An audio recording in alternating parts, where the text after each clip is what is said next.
Most advice tells you to fix these habits, but psychology suggests they may not need fixing at all. What gets labeled as strange or unproductive is often just misunderstood intelligence showing up in subtle ways. Some minds naturally analyze deeper, question more, and disengage from what feels unnecessary. Seeing this clearly can shift how you judge yourself and how much pressure you carry. If you're curious, hit like and subscribe, and let's look at what's really going on. Number 1, you overthink everything. Overthinking isn't a weakness. It's often a sign that your brain is running advanced simulations most people never attempt. When you face a decision, your mind automatically starts mapping variables, outcomes, and second-order effects. This is driven by strong prefrontal cortex activity, the area responsible for planning, reasoning, and long-term strategy. The downside is that this depth comes with cognitive cost, which is why simple choices can feel oddly draining. You're not stuck in your head because you're anxious, but because your brain refuses to ignore complexity. You replay mistakes not to punish yourself, but to extract lessons. When this kind of thinking is reserved for decisions that actually matter, it turns into a powerful strategic advantage rather than mental noise. Number 2, you love alone time. There's a quiet clarity you feel when you're finally alone, and that relief isn't accidental. For highly active minds, social interaction requires constant filtering, interpreting, and responding, which adds up fast. When you're alone, your brain shifts into a different mode where ideas connect more freely and insights surface without pressure. This is when planning, reflection, and mental synthesis naturally happen. Solitude gives your thoughts room to stretch without interruption. The key difference is intention. When alone time becomes purposeful thinking space instead of avoidance, it fuels creativity and direction. You're not withdrawing from people, you're optimizing your mental environment. That's why forced socialization can feel draining, while solitude feels restoring. Number 3, you hate small talk. Being bad at small talk isn't a social flaw, it's often a sign that your mind craves depth over surface exchange. Casual conversations rarely offer new information, meaning, or insight, so your brain disengages quickly. You're wired to explore systems, ideas, and underlying reasons, not verbal filler. For you, small talk feels like idling a high-performance engine in traffic. It's not arrogance, it's mismatch. When conversations shift toward learning, curiosity, or shared thinking, your energy returns instantly.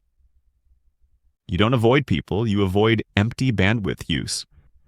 By gently steering interactions toward substance, you protect your social energy and make connection feel nourishing instead of depleting. Number 4, you're picky about friends.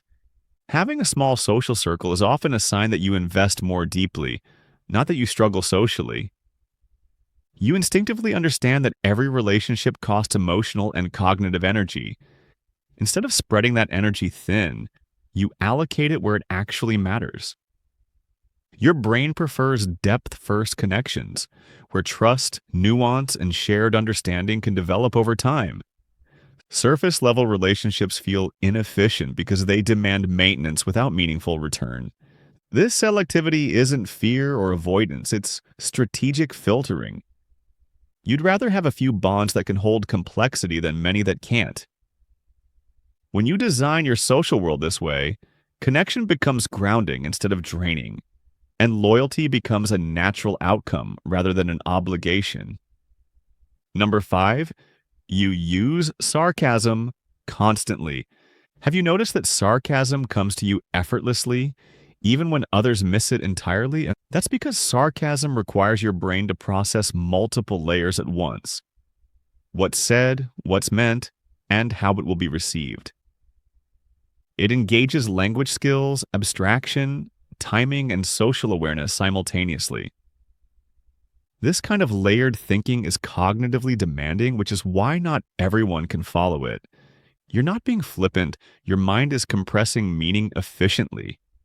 The real skill is knowing when to use it. When context and audience align, sarcasm becomes a signal of shared intelligence and trust. When they don't, restraint becomes the smarter move, showing that awareness regulates your wit.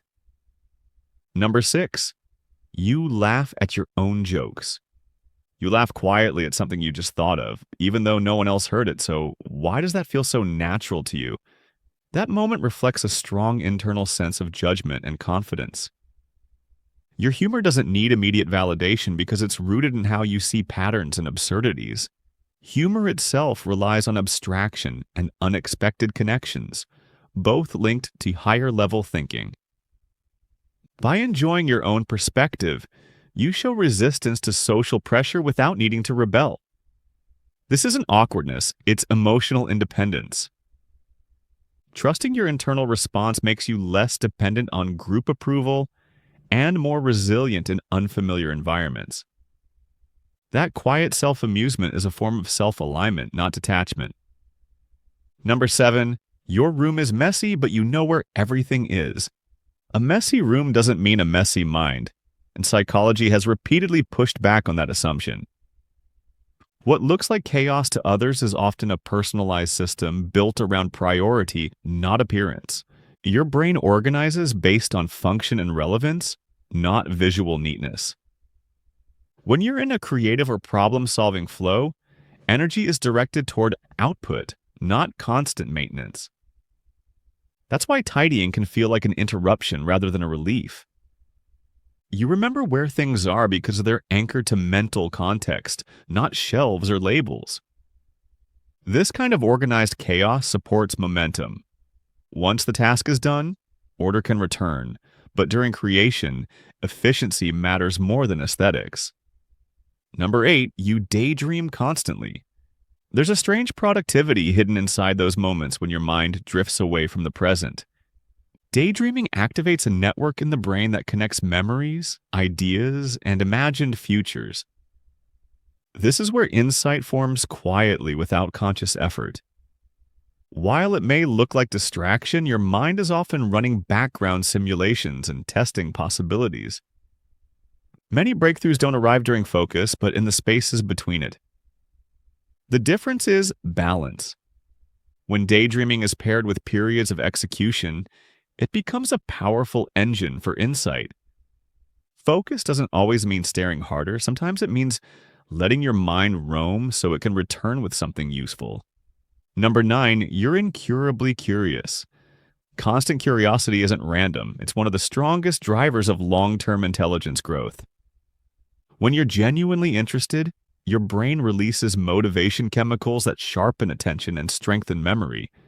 Information learned through curiosity sticks deeper because it's emotionally tagged as meaningful. This is why you remember obscure facts and unexpected connections others forget. Your mind treats learning like exploration rather than obligation. Even random research becomes mental cross-training, building flexibility across domains. Over time, this creates a brain that adapts faster and sees more options. Curiosity isn't distraction. It's self-directed education running quietly in the background. Number 10, you notice weird patterns everywhere.